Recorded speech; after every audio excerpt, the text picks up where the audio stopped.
What's up, YouTube? We're here today in our very messy and unorganized shop at the Lazy Rockin T Ranch, and today's going to be kind of our final little prep day for our RZR 900S. We do have the Lenoir County Jeep Affair and Overlanding event coming up for 2024. That'll be held this coming weekend, March 22nd and 23rd at Lenoir County Fairgrounds in Kinston. This is a great local event. The people that put this on put in a ton of work on the obstacle course. There'll be several vendors out there, a little something for everybody. So today we're going to put that BMP tune on and see how much juice this RZR's going to have. Now, do encourage y'all to go check out the Lenoir County Jeep Affair. It is sponsored and also kind of founded and hosted by a friend of ours, 6 Feet Under Fabrication. Now, I'll post a link to his YouTube channel in the description. Highly recommend you go check him out. He's a lot better at this stuff than we are. Y'all kind of get to watch me fumble my way through things. He's very good at the DIY build projects, does some super cool Jeeps. Highly recommend you go check him out. You can also find him on Facebook as well. So I just wanted to give him a little shout out. Now today we're going to finish greasing our front drive line. I do have the midsection drive, part of the drive line, drive shaft and the carrier bearing. I want to throw a little grease in there. RZR has been sitting up for a little while. We take it for laps, little hot laps around the ranch every once in a while just to keep the juices flowing, you know what I mean? So today we're just going to kind of give it a little bit of a once over. The RZR hasn't gotten as much action as we would like this year, but I have taken it for some hot laps around the ranch. We've run out pretty much all the fuel out of it. Literally the other day it almost choked off on me after taking a really hard drift. All the gas sloshed to one side of the tank and the RZR lost all its power. So I know we're super low. So great opportunity for me to add a little sea foam in there. I have used it throughout the years. It seems to work really good keeping out the gumminess from your injectors, your fuel pumps, whatever the case may be.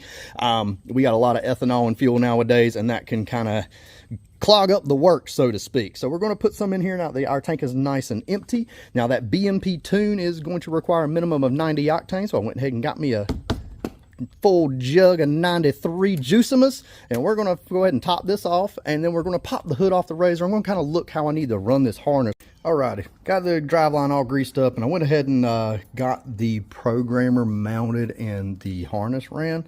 So you got basically similar to a car on the side-by-sides, you got like a little diagnostic port. So the cable for the programmer plugs in, got a little hole in what I would call your firewall. Not going to stop much fire though, being plastic, but anywho's, put a little dielectric grease in there. Always recommend doing this on the off-road vehicles. Works really well, making sure no water, grit, and grime and stuff. So here's my mount. You can get a mount for these, but they're kind of expensive. And all I did was took a cell phone mount, and I had some little rubber shim pieces from where I mounted something to my motorcycle. I can't remember what it came from, but anywho's, little rubber gasket, bar clamp mount, just cell phone holder. I had these little caps that I just randomly had in a basket of little plastic pieces to cap off the screws, and it's a nice little adjustable mount. And my steering is adjusted on this, so I normally, if I can get it to stay, oops.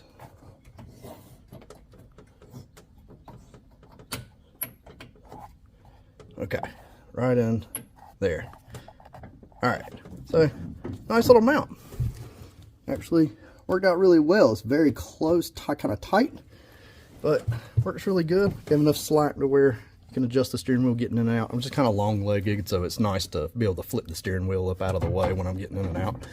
So I actually had to flip it around. Might actually work a little bit better. Had to give a little bit more slack on the cable, but no big deal. But just want to make sure I had power and everything, so we'll flip the key on.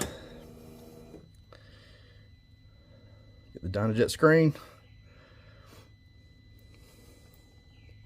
So what you're going to have to do is save your stock file first. So we're just going to switch my hands here. Hit the little button. And we're going to hit that. And it'll read. So I'm just going to... Yeah, I'm not going to make you guys wait and watch all this. We'll just come right back as soon as it gets done. Come on! Go faster!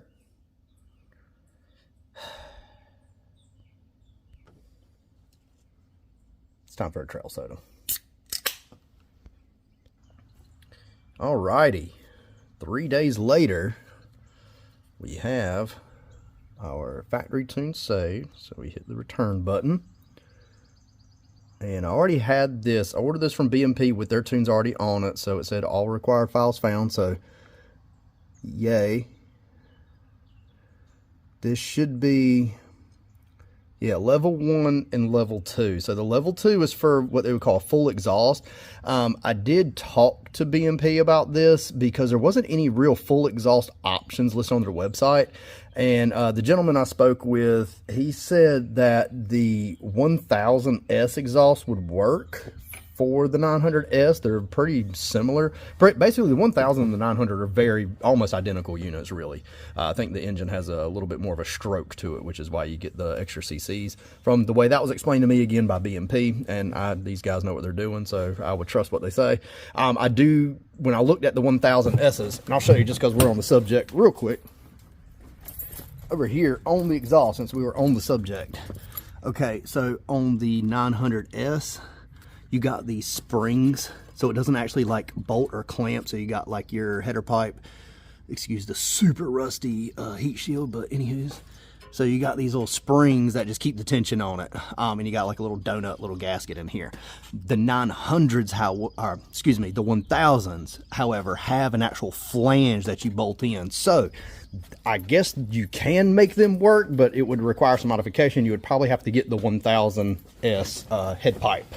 But anywho's, we're not really going to worry about the exhaust right now. I'll just get a 900 exhaust because they said the head pipe did not make or yield that much extra horsepower. I think he said it was only like 2 extra horsepower or something. So they said it just wasn't even worth it. So they actually quit making the full exhaust, and they said their full exhaust tune is perfectly fine to use with what you would just call a slip-on. So you would keep the head pipe, and it would just be where you saw the springs and where I said the little donut gasket would go. So it would just be that. So we don't have that right now. We are planning on doing that later. Probably going to go with aftermarket Assassins, or we may just say screw it and do the full Empire exhaust, but we'll get to that point later. We balling on a budget, so we just working with what we got right now. So we're going to do the level 1 tune. Hit OK. And tuner, bikeman. Oh, it even gives you the guy's name. Joey Strub. Thank you, Joey.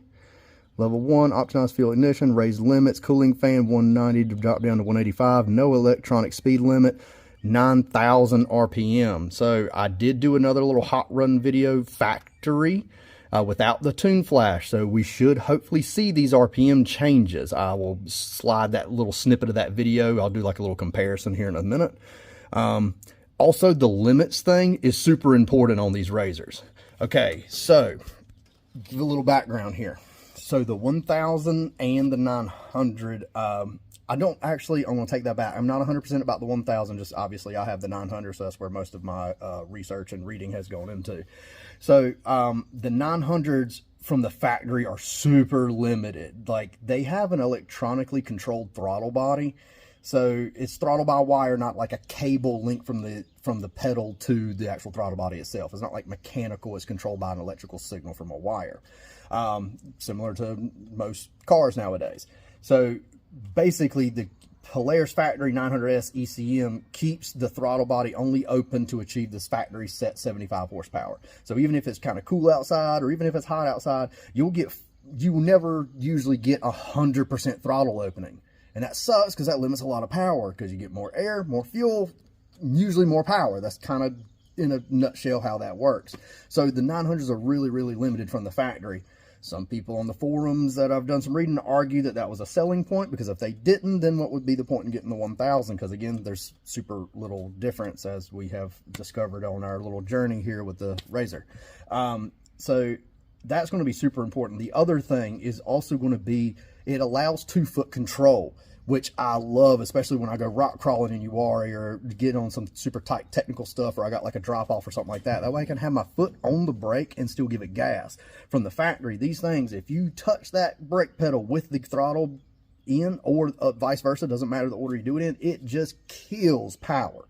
It just takes it all away. Kind of a touch on the, not just improving throttle response and all that good stuff, but also taking some of these ridiculous ass limiters that are set from the factory. So we're just going to go ahead and get that to pair first. when I have to pair it.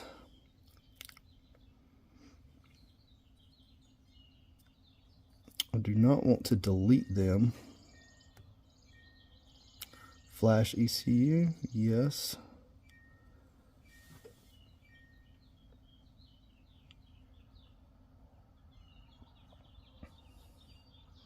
And I'm assuming this is supposed to happen, but my little cluster is going a little haywire. I first noticed my power steering light triggered, and now my engine light just came on, so I'm assuming it's because of this. Fingers crossed.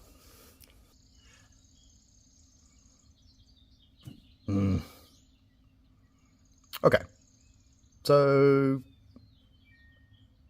trail soda time. Okay, actually that was a lot faster than the other way around. So to verify flash, turn key off, then on. So off, on. Please don't have done anything funky. Okay, all right, everything looks normal. My dash is not all kooky. You get these nice little, I guess this isn't touchscreen really. You get these nice little channels. I think you do, we'll play around with. I think you do like some RPMs and maybe temp or something. So we'll play around with that. Let's actually see if this thing will fire up. All right. Well, so far so good. All right, ladies and germs, we got our gauges all set up like we want. I just did some basic stuff like engine speed, pedal position, just stuff I can kind of maybe compare to factory. Just requested air fuel ratios, things like that. It's all kind of wonky because it's not running right now. So we're going to do some little test runs, but the next and probably most important step is stickers. Who doesn't love stickers?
Okay, everybody, we've done a couple of hot laps with the RZR. We are definitely getting a lot more like response out of the throttle. It's also get a lot punchier.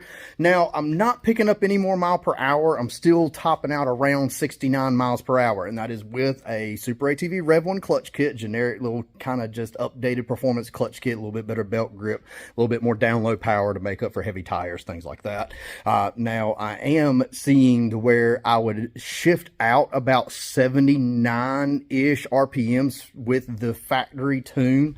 And then it would kind of taper back down to about 7,800 RPMs. Now with the tuner, I am topping out over 8,000, about 8,100 RPMs, and then I taper back down to about 7,950 to 8,000. So I am pushing a little bit higher RPM. But the best improvement that I can tell with this thing is the 2-foot driving capability. Being able to jam on that brake, still keep a little tension on the throttle, whip the rear end of the RZR around. It is a lot more responsive, and I feel like overall it is a huge improvement. Now I'm hoping I'll get a little bit more juice once I start doing some exhaust, and I probably will look into cams. We'll have to do different springs and cam like shim buckets for the valves, bigger valves, maybe a port and polish, things like that, just to kind of get a little bit more juice. My ultimate goal of this thing is maybe we can touch about 100 crank horsepower, or a little bit over is my goal. Fingers crossed. We'll see what happens. I appreciate you guys watching and hanging out with me at the Lazy Rockin T Ranch. I hope you enjoyed it. This is just a little fun side project for me. Also makes me feel a little less crazy talking to myself while I'm in the shop doing things. But if you enjoy this sort of thing, go ahead, do me a favor, give me a little like, give me a little subscribe. I'm hoping to pump out a little bit more content as this goes on, and I will see you guys next time. What's up, YouTube? We're back in our messy shop today as our final little prep day for the 2022. Shit, what am I saying? 2022.